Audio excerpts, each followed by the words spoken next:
What if everything you've been told about your state pension isn't quite right?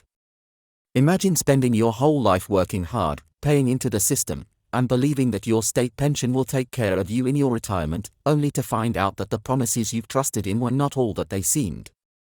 Hi, I'm David, and in today's video, I'm going to expose 5 shocking lies about your state pension that could be hiding the truth from you. Lies that, if you're not careful, could leave you struggling when you need the most financial security. But don't worry, I'm here to guide you through these hidden truths that you absolutely need to know before it's too late. Now, think about this: you've paid into the system your whole life, expecting the state to look after you when you retire, right? But what if I told you that simply working and paying into national insurance doesn't actually guarantee you the maximum state pension? It might sound unbelievable, but I'm going to show you why this is a reality for many people, especially for those who thought they were doing everything right. And that's just the beginning. What if the state pension you've been told is a right, isn't really a right at all?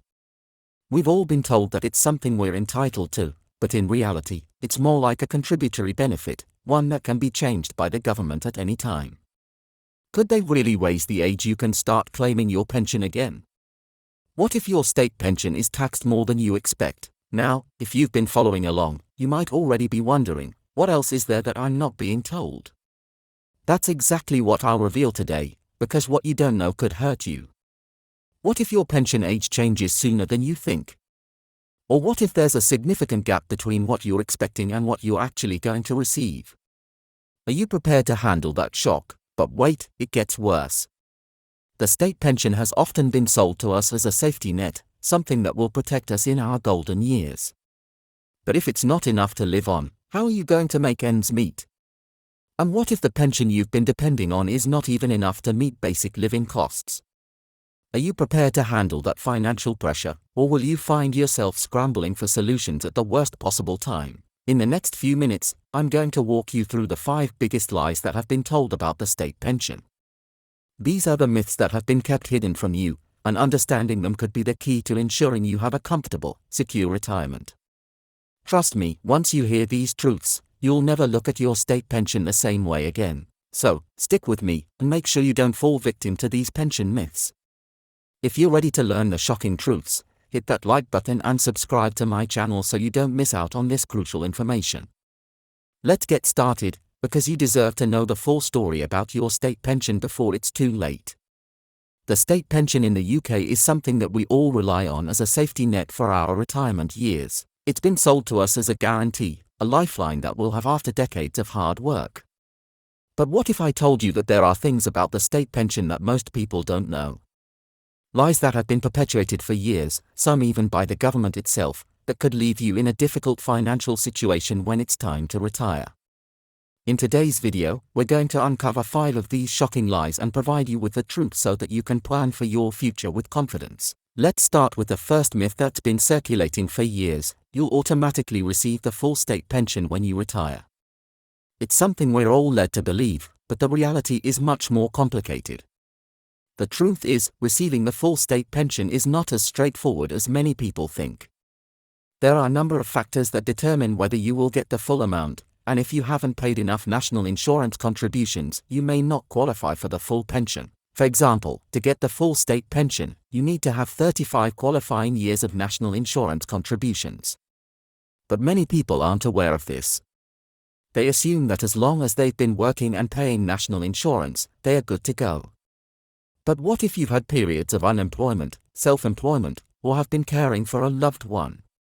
These gaps in your national insurance record can affect your entitlement to the full pension. This means that many people are walking around with the misconception that they'll automatically get the full amount when they retire, when in reality, they may be missing out on thousands of pounds in pension payments. Next, we need to talk about the state pension age. There's a common belief that once you reach the state pension age, you can start claiming your pension and begin receiving payments. But this isn't necessarily true either. In recent years, the government has been increasing the state pension age, meaning that many people are having to wait longer before they can start claiming their pension. For instance, the state pension age for men and women was raised to 66 in 2020, and it's set to rise again to 67 by 2028. This may sound like a minor change, but for those who were expecting to retire at 65, it can make a huge difference in their financial plans. Worse still, there's a real possibility that the government could increase the state pension age again in the future, which means that your retirement plans could be thrown into disarray. Another lie that has been spread about the state pension is that it's a right that you're entitled to simply because you've worked and paid national insurance. While it's true that the state pension is based on your contributions, it's not a guaranteed entitlement. The amount you receive will depend on how many national insurance contributions you've made over the years. If you haven't paid enough into the system, you may receive less than the full amount. Additionally, the state pension is subject to changes made by the government, and the amount you receive could be reduced or altered depending on the economic climate or political decisions. So, while it's easy to think of the state pension as an automatic right, it's actually more of a benefit that's subject to the rules and regulations of the government at the time. Let's also address a huge misconception about the state pension. The state pension will be enough to live on. For years, the state pension has been touted as a safety net that will cover the basic living costs in retirement. But when you look at the actual figures, the state pension is far from enough to provide a comfortable lifestyle. As of 2025, the full state pension is £203.85 per week, which works out to just over £10,000 per year. For many people, especially those living in areas with high living costs, this amount simply isn't enough to cover rent, bills, groceries, and other essential expenses. Many pensioners will need to rely on additional savings, pensions, or benefits to make up the shortfall.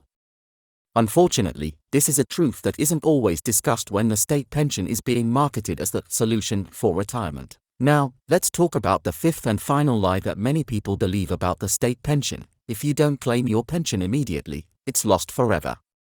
This is another myth that could lead to a major financial mistake. In fact, if you're not ready to start claiming your state pension when you reach the state pension age, you don't have to. You can defer your pension, and for every year you delay claiming it, your payments will increase. This can be a huge advantage for those who are able to keep working and want to build up their pension payments. Some people don't realize this and mistakenly think that they must start claiming immediately once they reach the state pension age, but this isn't the case. If you're able to delay claiming your pension, it could make a significant difference in your income during your later years. It's important to realize that these lies and misconceptions about the state pension have been perpetuated for years, and many people still believe them to be true. If you don't know the truth, you could be putting yourself at a serious disadvantage when it comes time to retire. However, now that you're aware of these lies, you can take the steps needed to protect your financial future. Whether it's checking your national insurance record, planning for a longer retirement, or considering deferring your pension, there are ways to ensure that you're getting the most out of your state pension. One thing you can do today is check your national insurance record to see if you have any gaps in your contributions. If you have fewer than 35 qualifying years, you may be able to make voluntary contributions to fill the gaps and increase your pension entitlement. It's also a good idea to keep an eye on changes to the state pension age, as this could affect when you're able to start claiming your pension. And if you're in a position to do so, consider delaying your state pension claim to receive a higher payment later on. In conclusion, the state pension is an important part of many people's retirement plans, but it's essential to understand the truths and myths surrounding it. By educating yourself and being aware of these common misconceptions, you can make informed decisions that will help secure your financial future. The state pension may not be the perfect solution for everyone, but by being proactive and planning ahead, you can ensure that you have the financial stability you need in your retirement years. So don't wait any longer, take control of your state pension and start planning for your future today.